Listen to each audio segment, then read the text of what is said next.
नमस्कार दोस्तों। मेरा नाम प्रखर श्रीवास्तव है। मैं आप सभी लोगों का स्वागत करता हूं आपके अपने चैनल गुरु घंटाल में। दोस्तों, आज हम बात करेंगे एक ऐसी घटना के बारे में जिस घटना ने कोल्ड वॉर को, शीत युद्ध को सबसे ज़्यादा हवा दी। आज हम बात करेंगे द क्यूबन मिसाइल क्राइसिस के बारे में। ये था क्या, किस बात को लेकर सोवियत यूनियन और अमेरिका आमने सामने आ गए थे। असल में दोस्तों, क्यूबा एक छोटी सी आइलैंड कंट्री है अमेरिका के बगल में। सबसे पहले तो मैं आपको वहाँ के क्यूबन रिवॉल्यूशन के बारे में बताता हूँ, वहाँ पे जो क्रांति आई थी। After waging a successful guerrilla war against the regime of Cuban dictator Fulgencio Batista, Fidel Castro came to power on January 1, 1959। देखिए, 1 जनवरी 1959 को फिडेल कास्ट्रो पावर में आते हैं, मतलब क्यूबा के प्रेसिडेंट बनते हैं। और ये सब कुछ हुआ एक गुरिल्ला वॉर के बाद, क्योंकि फिडेल कास्ट्रो से पहले फुलजेंसियो बतिस्ता एक तरह का डिक्टेटर था, तानाशाह था क्यूबा में। उससे लोग बहुत परेशान थे। उसको उठाकर बाहर फेंका इन लोगों ने। उसके खिलाफ गुरिल्ला वॉर हुआ, बाहर उठाकर फेंका। एक नया परिवर्तन आया, एक नया रिवॉल्यूशन आया, और 1 जनवरी 1959 को Fidel Castro became the president of Cuba. Castro was not yet a communist, and US policymaker initially took a cautious wait-and-see approach to his regime. अब देखिए, उस दौर में कोई भी मुल्क आज़ाद हो या किसी भी मुल्क में रिवॉल्यूशन आए, परिवर्तन आए, अमेरिका और सोवियत यूनियन ये दोनों बाज की तरह आंख गड़ाए बैठे रहते थे कि इसको कम्युनिस्ट बनाएंगे। अमेरिका सोचे इसको कैपिटलिस्ट बनाएंगे। तो फिदेल कास्ट्रो कम्युनिस्ट नहीं थे, अमेरिका को ये बात पता थी। और अमेरिका के बगल में तुम्हारा आपका क्यूबा है, इसीलिए अमेरिका के पॉलिसी मेकर ने शुरू में देखा कि इंतज़ार करते हैं और देखते हैं कि ये करता क्या है। Over the course of 1959 and 1960 US Cuban relations worst due to Castro anti US rhetoric and radical policies, specially his refusal to hold election. And एक साल के अंदर अंदर 59-60s के दौरान फिडेल कास्ट्रो और यूएस के रिलेशन बहुत बद से बदतर हो गए, क्योंकि फिडेल कास्ट्रो यूएस को पसंद नहीं करते थे, यूएस की पॉलिसीज़ को पसंद नहीं करते थे। अक्सर अपने भाषणों में यूएस को क्रिटिसाइज़ करते थे, अमेरिका को क्रिटिसाइज़ करते थे। तो कहीं ना कहीं इनके रिश्ते बद से बदतर हो गए। अब देखिए, उस दौर में एक ही बात कही जाती थी, अगर अमेरिका से दुश्मनी है तो सोवियत से हाथ मिला लो, अगर सोवियत से दुश्मनी है तो अमेरिका से हाथ मिला लो, वरना तुमको जीने नहीं देंगे। जीने क्या, चैन से पानी पीने नहीं देंगे। When it became clear that Castro intended to pursue an alliance with the Soviet Union, President Dwight Eisenhower cut off diplomatic ties to Cuba and began preparing contingency plan for overthrowing Castro and replacing him with someone more amenable to the US. जैसे ही America को ये बात पता चली कि Soviet union से Cuba हाथ मिलाने जा रहा है, अमेरिका के उस वक्त के जो प्रेसिडेंट थे वाइट ईजेनआर, उन्होंने एक प्लान बनाना शुरू किया कि फिदेल कास्ट्रो को उठाकर बाहर फेंको और किसी ऐसे बंदे को क्यूबा का प्रेसिडेंट बनाओ जो कि अमेरिका के टुवर्ड अपना दिल रखता हो, अपनी जहान रखता हो, मतलब जो सोवियत यूनियन के साइड ना जाए। As US-Cuban relation deteriorated, Castro turned to the Soviet Union for support. जैसा कि मैंने कहा, यूएस से पंगा हुआ फिडेल कास्ट्रो का, वो चले गए किसके पास? सोवियत यूनियन के पास। The Soviets signed multiple trade and aid agreement with Cuba, provide Castro with arms and weaponry, and also gave political support to the Cuban Revolution in the United Nations and other international organization. Soviet union ने तो जैसे ही अपनी बाहें खोल कर Cuba का स्वागत किया शाहरुख खान की तरह, कहा आओ हम तुम्हें पैसे देंगे, हम तुम्हें हथियार देंगे, सब कुछ दिया। पैसे दिए, हथियार दिए, सपोर्ट दिया, इंटरनेशनल फोरम पे क्यूबन रिवॉल्यूशन को सपोर्ट किया। मतलब क्योंकि अमेरिका को नीचा दिखाना था सोवियत यूनियन को, इसीलिए भर भर कर पैसे दिए गए, वेपन दिए गए, सब कुछ दिया गया। किसके द्वारा? सोवियत यूनियन के द्वारा। ये देखिए, स्क्रीन पर आपको नजर आ रहे हैं, ये बाई तरफ आपके क्यूबा के प्राइम मिनिस्टर हैं फिदेल कास्ट्रो, और ये हाथ मिला रहे हैं उस वक्त के सोवियत प्रीमियर से निकिता क्रुश्चेव। अब ये लोग गले मिलने जा रहे हैं, भाई भाई भाई भाई। अब क्यूबन मिसाइल क्राइसिस क्या था, वो कैसे हुआ, मैं उसके बारे में आपको बताता हूं। देखिए, अमेरिका ने एक चाल चली, बे ऑफ पिग्स इन्वेजन। अमेरिका ने कोशिश किया क्यूबा को इन्वेड करने के लिए, मगर वो फेल हो गया और यहीं से क्यूबन मिसाइल क्राइसिस की नींव रखी गई। क्योंकि कहीं ना कहीं अमेरिका फिडेल कास्ट्रो को निकालना चाहती थी क्यूबा से। उनके दिमाग में था इसको हटाओ, वरना ये यहाँ पर कम्युनिज्म को लेकर आ जाएगा, और अमेरिका में कम्युनिज्म गाली के बराबर है। अमेरिका के अगल बगल कम्युनिज्म गाली के बराबर है। After the invasion, Castro turn to the Soviet for protection against future US aggression. अब एक बार इन्वेड करने की अमेरिका ने कोशिश की, फेल हो गया, लेकिन फिडेल कास्ट्रो ने सोवियत यूनियन से कहा कि अमेरिका एक ऐसा मुल्क है भैया जो शांत नहीं बैठेगा, हमारी मदद करो। ये फिर से इन्वेड करने की कोशिश करेंगे और इनके सामने तो हम अभी पैदा भी नहीं हुए हैं। तो सोवियत ने ये कहा कि चलो हम तुम्हें अपना न्यूक्लियर वेपन प्रोवाइड करते हैं, ठीक है। The Soviet provided Cuba with nuclear weapons on the condition that the deal would remain secret until the missile were fully operational. उन्होंने कहा कि जब तक ये मिसाइल फुल्ली ऑपरेशनल ना हो जाएं, ये जो हमारे बीच डील हुई है ना कि हम सोवियत यूनियन क्यूबा में मिसाइल तैनात कर रहा है, वो किसी को बताना मत। Khrushchev claimed that his motivation for providing Cuba with nuclear weaponry was to safeguard the Cuban Revolution against US aggression and to alter the global balance of power in favor of the Soviet Union. Soviet union के जो premiere थे निकिता क्रूश्चेव, उन्होंने Cuba में nuclear weapon तैनात करने के पीछे का कारण ये बताया कि उनको क्यूबन रिवोल्यूशन है, क्यूबन क्रांति है, उसको यूएस के एग्रेशन से बचाना था, और इसके अलावा ग्लोबल बैलेंस ऑफ पावर को सोवियत यूनियन के टुवर्ड शिफ्ट करना था। इन अक्टूबर, लेकिन 1962 में क्या होता है अक्टूबर, ये 1961-62 की कहानी मैं आपको सुना रहा हूं। 62 में यूएस के 2 स्पाई प्लेन फ्लाइट U-2 वो क्यूबा के ऊपर से उड़े और उन्होंने क्यूबा में मिसाइल इंस्टॉलेशन साइट्स देखी, और अमेरिका समझ गया कि क्यूबा की तो इतनी हैसियत है नहीं, ये न्यूक्लियर इनके पास कहाँ से आया। और अमेरिका जानता था कि ये सोवियत से हाथ मिला चुके हैं। अमेरिका समझ गया भैया कि सोवियत ने अपनी मिसाइलें यहाँ पर तैनात करनी शुरू कर दी हैं। अब अमेरिका में खलबली मच गई, क्योंकि क्यूबा और अमेरिका की बीच की दूरी इतनी कम है कि अगर मान लीजिए कल को एक्टिव वॉर हो जाता और न्यूक्लियर सोवियत यूनियन दाग देता ना, अमेरिका जब तक संभलता अमेरिका गायब हो चुका होता।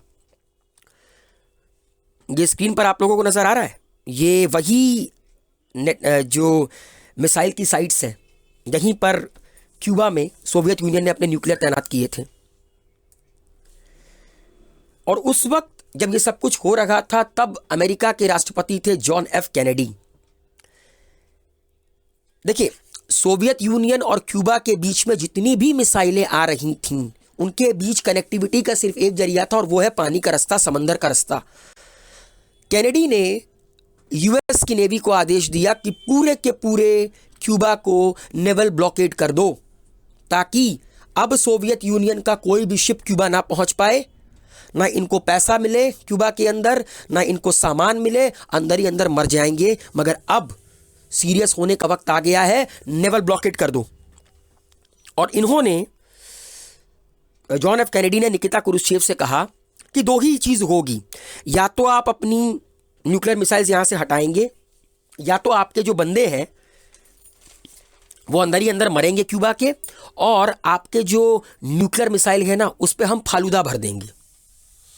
ठीक है, क्योंकि अमेरिका को अपने आप को सेफगार्ड करने के लिए अब फ्रंट फुट पे खेलना बहुत जरूरी था।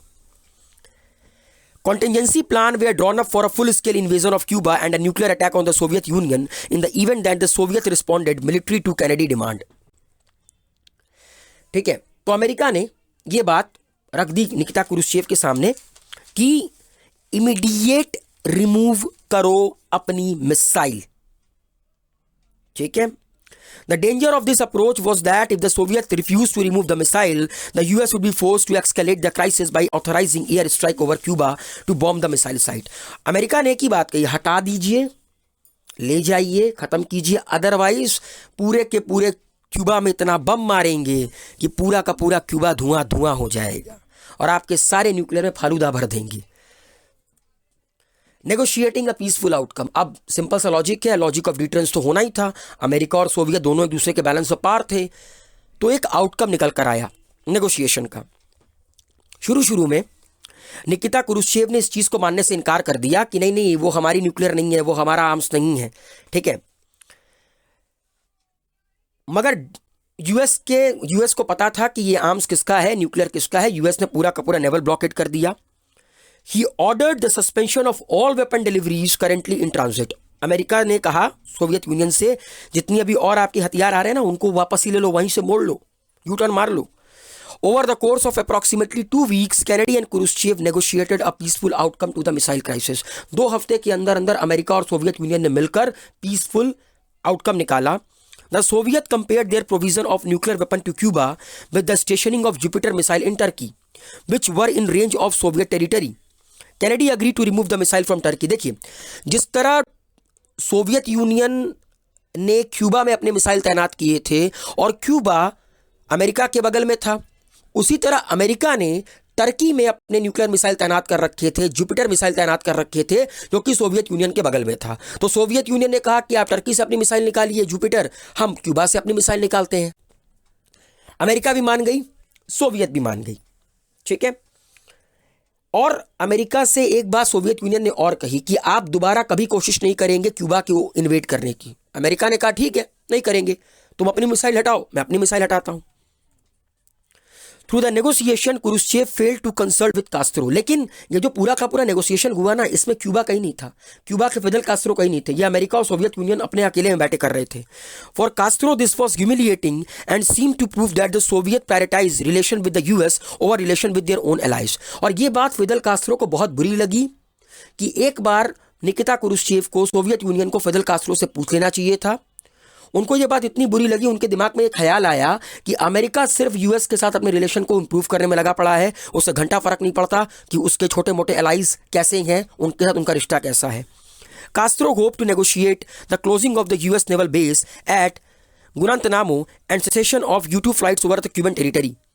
Ultimately, Khrushchev agreed to remove all of the nuclear missiles from Cuba while failing to even broach the subject of Castro demand. Castro ऐसा चाहते थे कि जो U-2 फ्लाइट अमेरिका की थी उसको सीज किया जाए और the closing of the US naval base at the Guantanamo, ठीक है, वहां पर यूएस की जो नेवल बेस है उसके ऊपर कोई कार्यवाही की जाए। लेकिन भाई कास्त्रो की इस डिमांड को उन्होंने हटा दिया सोवियत यूनियन ने, क्योंकि सोवियत यूनियन ने ऑलरेडी अमेरिका के साथ पीसफुल एग्रीमेंट पर साइन कर रखे थे। अब कॉन्सिक्वेंसेस क्या निकल कर आया क्यूबन मिसाइल क्राइसिस का? Although the Soviet attempted to portray the outcome of the missile crisis as a victory, one of the consequences of this crisis was the ouster of the Khrushchev. He was forced into retirement by the other Soviet official who claimed that the missile crisis was proof of Khrushchev's reckless decision making and his inability to lead the Soviet Union. ठीक है, जैसे ही Cuban missile crisis हुआ, खत्म हुआ, negotiation हो गया, तो Soviet union को यह लगा कि उनकी जीत हुई, मगर निकिता क्रुश्चेव को उनके पद से रिटायर कर दिया गया, क्योंकि जितने भी अदर सोवियत ऑफिशियल थे उन्होंने माना कि निकिता क्रुश्चेव का यह गलत डिसीजन था क्यूबा में मिसाइल तैनात करने का। Khrushchev successor Leonid Brezhnev came to power and sought to reduce tension with the US. और निकिता क्रुश्चेव के बाद जो आपके लियोनिड ब्रेंजनेव आए, उन्होंने पूरी कोशिश की अमेरिका के साथ टेंशन को कम करने की। John F. Kennedy came out of the crisis in a much better position. His calm but firm stances in the negotiation was heralded as great statesmanship, though it is often forgotten that his bungling of the Bay of Big Invasion had helped lead to the missile crisis in the first place. John F. Kennedy की वही position better हुई। John F. Kennedy की statesmanship को, उनके तरीके को काफ़ी सराहा गया कि उन्होंने बड़े ही काम तरीके से, बड़े ही कूल तरीके से इस पूरे के पूरे मैटर को संभाला, सोवियत यूनियन को झुकने पर मजबूर किया। हाँ, वो जो बे ऑफ बिग इन्वेजन गए उसको भी बुला दिया गया, क्योंकि वो सफल नहीं हो पाया था क्यूबा को इन्वेड करने का। मगर ठीक है, उनकी स्टेट्समैनशिप को इतना हानि नहीं पहुंची, जैसे क्रुश्चेव को तो रिटायरमेंट लेना पड़ा। The Cuban Missile Crisis also convinced Kennedy of the danger of the nuclear brinksmanship. He and Khrushchev had peered into the abyss of nuclear destruction but had managed to pull back from it. In order to prevent future crises, a Moscow-Washington hotline was set up in the White House to facilitate direct communication between the leader of the Soviet Union and the US. लेकिन एक चीज़ इस crisis से समझ में आ गई कि nuclear weapon कितना खतरनाक है। सिर्फ उसकी इंस्टॉलेशन मात्र से रूहें कांप जाती हैं। इसीलिए अमेरिका और सोवियत को लगा कि अब उन्हें डायरेक्ट कांटेक्ट में रहना बहुत ज़रूरी है। तो मॉस्को वॉशिंगटन हॉटलाइन सेटअप किया गया, मतलब डायरेक्ट सोवियत और अमेरिका आपस में बात करेंगे, किसी भी मुद्दे में कोई और कंट्री बीच में नहीं बोलेगी, ताकि किसी भी तरह की मिसअंडरस्टैंडिंग ना हो। और अगस्त 1963 में the US, the Soviet Union and the Great Britain ने आपका limited test ban treaty sign की, जिसमें उन्होंने ये कहा कि न्यूक्लियर की टेस्टिंग कहीं पर नहीं होगी, ना एटमॉस्फेयर में, ना अंडर वाटर में, ना स्पेस में, ना जमीन के अंदर, कहीं पर भी नहीं होगी। तो उम्मीद है मेरे द्वारा एक्सप्लेन किया गया ये क्यूबन मिसाइल क्राइसिस आप लोगों के समझ में आया होगा। बेल आइकन को प्रेस जरूर कीजिए, जैसा कि आप लोगों को नजर आ रहा है। गुरु घंटाल को सब्सक्राइब कीजिए, वीडियो को लाइक शेयर कमेंट जरूर कीजिए।